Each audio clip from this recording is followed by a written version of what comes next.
नमस्ते छात्रों, आपका स्वागत है हमारी बायोलॉजी की क्लास में। आज हम जानेंगे दो बहुत ही जरूरी टॉपिक। फीमेल गैमेटोफाइट का विकास यानी स्त्री युग्मकोशी का निर्माण और पॉलिनेशन यानी परागण। तो चलिए शुरू करते हैं। Megasporogenesis. It is the process of formation of haploid megaspores from diploid megaspore mother cell, MMC. Megaspore mother cell becomes distinguished in the nucellus, more or less in the center but towards micropylar end of ovule. सबसे पहले बात करते हैं मेगास्पोरजेनेसिस की। यह वह प्रक्रिया है जिसमें diploid 2N megaspore mother cell MMC से हैप्लॉयड N मेगास्पोर बनते हैं। ये मेगास्पोर मदर सेल ओव्यूल के अंदर न्यूसेलस में पाई जाती है, बिल्कुल सेंटर की ओर, लेकिन माइक्रोपाइलर एंड के पास। एमएमसी मियोसिस करती है और 4 हैप्लॉइड मेगास्पोर बनाती है, लेकिन इनमें से केवल एक मेगास्पोर ही जीवित रहता है, बाकी 3 डिजेनरेट हो जाते हैं। यही एक बचा हुआ मेगास्पोर फीमेल गैमेटोफाइट का पहला सेल होता है। Development of female gametophyte.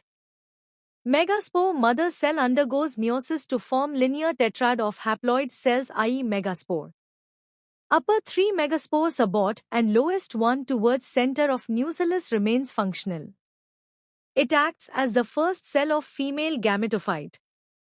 Generally, one megaspore towards center is functional megaspore. It is in fact the first cell of female gametophyte.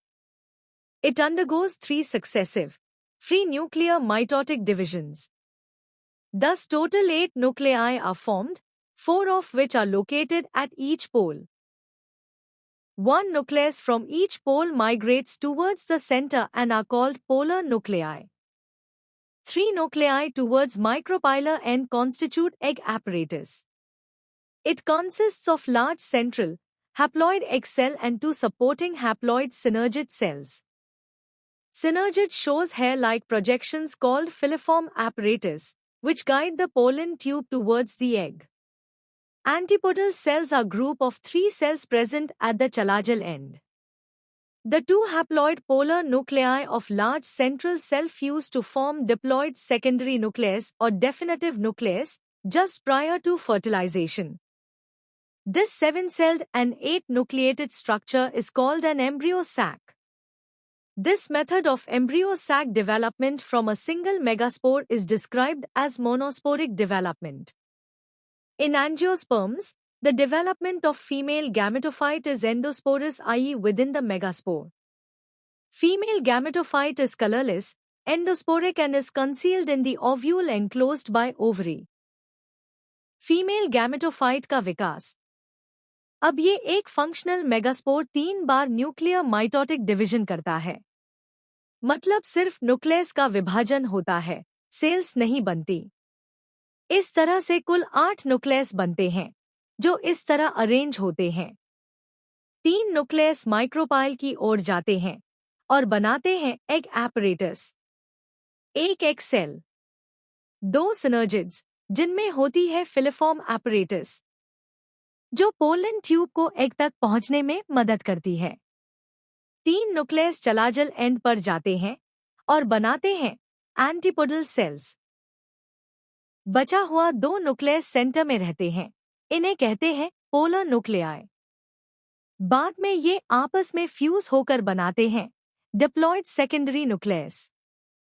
तो इस पूरे स्ट्रक्चर में होते हैं 7 सेल्स और 8 न्यूक्लियाई, जिसे हम कहते हैं मैच्योर एम्ब्रियो सैक या फीमेल गैमेटोफाइट। और क्योंकि ये पूरा डेवलपमेंट सिर्फ एक मेगास्पोर से हुआ है, इसे कहते हैं monosporic development. Pollination. Pollen grains being non-motile, angiosperms have evolved the strategy to use abiotic agents, wind, water, and biotic agents, birds, insects, snails, to their flowers, feeding the visitors and exploiting their mobility for pollination and also seed dispersal. Pollen grains are non-motile and they are usually carried from flower to flower by means of external agents. Pollination is the transfer of pollen grains from anther to the stigma of the flower.